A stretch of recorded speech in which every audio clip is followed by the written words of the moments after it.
Bueno, le hemos estado contando detalles de lo ocurrido hoy en la Comisión de Salud, donde se aprobó la idea de legislar el proyecto que busca despenalizar la interrupción del embarazo en 3 causales.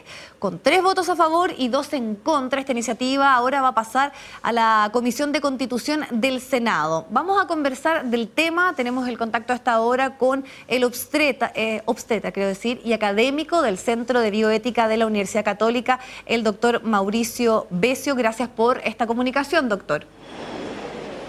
Gracias, Viviana. Doctor, partamos por lo último. ¿Qué le parece a usted que se avance, podríamos decir, desde el punto de vista legislativo en este proyecto que interrumpe el embarazo bajo 3 causales? Bueno, no me sorprende. Yo creo que es bueno que estos temas se discutan.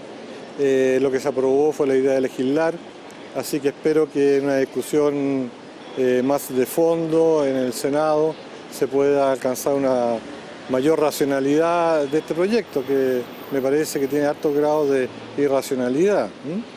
¿Qué aspectos son los que usted considera que tienen algunos grados de irracionalidad? Yo creo que la irracionalidad de este proyecto está en 2 niveles.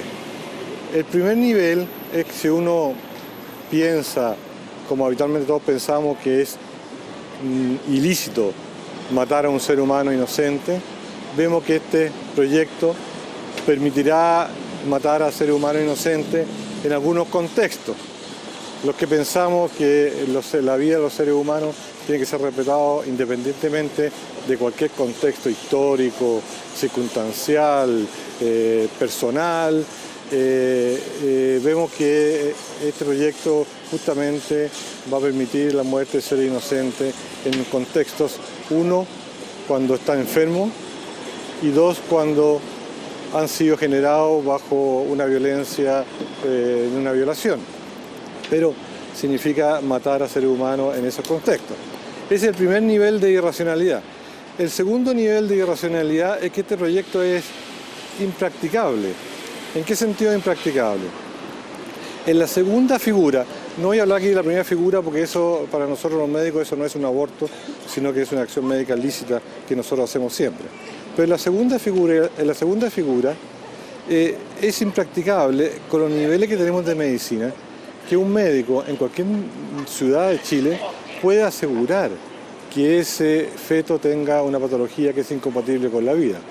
Son muy pocas las patologías y se necesita alta tecnología y médicos muy especialistas para poder llegar a acercarse a un pronóstico de ese tipo.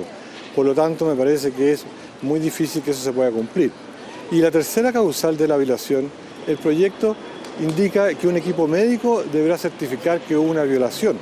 Más aún, que el embarazo fue producto de una violación. Y eso es imposible para un equipo médico. Los médicos no somos capaces de determinar si una gestación fue producto o no de una violación. Yo esto lo he conversado con médicos del Centro Médico Legal y ellos tampoco pues, son capaces, porque al final la violación la determina un juez teniendo a su vista un informe pericial, un informe médico, un informe policial, etc. Por lo tanto, se le está pidiendo al equipo médico algo que es imposible. Ahora, la pregunta y uno de los temas que también se estuvo en el debate tiene que ver con que al no existir una legislación en nuestro país, ¿qué pasa con precisamente estas cifras negras o los abortos que se dan de manera clandestina, ilegales? Y en muchos casos donde también se plantea que aquellos que tienen una condición socioeconómica más baja son los que precisamente se exponen a un mayor riesgo desde el punto de vista de la vida, en el caso de, por ejemplo, tener alguna de estas 3 causales y precisamente tener la intención de practicarse un aborto.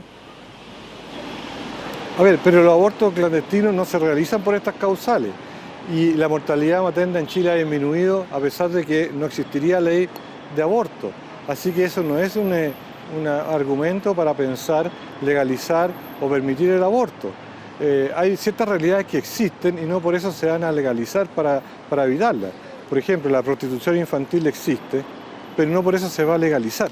Yo creo que hay que tener, como sociedad, tenemos que tomar medidas que sean racionales y que estén dispuestas a enfrentar los problemas en la complejidad que tiene. Nadie cuestiona que una familia que vive un embarazo con un pronóstico ominoso, o una niña o una mujer que está embarazada producto de una gestación, no son situaciones terribles. Pero no podemos buscar a esta altura de la civilización soluciones que soluciones que buscan matar a seres inocentes. Yo creo que tenemos que extremar nuestros cuidados como sociedad para brindarle a estas mujeres y a estas familias el apoyo, pero sin eliminar a ningún ser humano. Yo creo que eso es lo que me parece irracional. Usted también da en un punto y que fue y es parte también de la discusión. ¿Cuándo se puede considerar que hay un ser humano o no precisamente en el vientre materno? Porque también hay una discusión científica de cuándo comienza la vida y por eso también hay ciertos consensos en materia internacional respecto a cuántas semanas hay para que se pueda practicar un aborto, ya sea en algunos países donde existe de manera libre o bajo ciertas causales. ¿Qué pasa con ese punto de debate que podríamos decir un punto que se debate a nivel mundial precisamente? No, desde el punto de vista científico, no hay ninguna duda que un nuevo ser humano comienza en la fecundación del espermatozoide con un ovocito. Ahí parte un ser nuevo de la especie humana, que va cambiando como lo cambiamos todos los seres vivos. Nosotros no somos iguales desde que nacimos hasta como somos ahora, y tampoco lo es un embrión hasta que nace. Pero no hay ninguna duda que es un ser humano, un ser vivo de la especie humana. Lo que han tratado algunos es distinguir lo que es el ser humano y de ser persona. Pero yo prefiero sacar del debate el tema persona, porque el tema persona es un tema más bien teológico, un tema que lo introdujo el cristianismo, pero sin ninguna duda que el ser humano comienza desde el momento de la fecundación. Para usted, la discusión respecto a este tema, ¿es un tema que pasa por lo valórico o de salud pública? Porque ese también es otro punto que se ha puesto muchísimas veces sobre la mesa. No, yo creo que el proyecto de ley no pretende desde su inicio que sea un problema de salud pública. De hecho, partió auspiciado por el CERNAM. Entonces, nunca se ha planteado que es un tema de salud pública, porque aquí no estamos hablando de un tema de salud pública. Estamos hablando de situaciones que son reales, que viven familias y mujeres en embarazo en ciertas circunstancias, pero no es un tema de salud pública, nunca se ha planteado como tema de salud pública.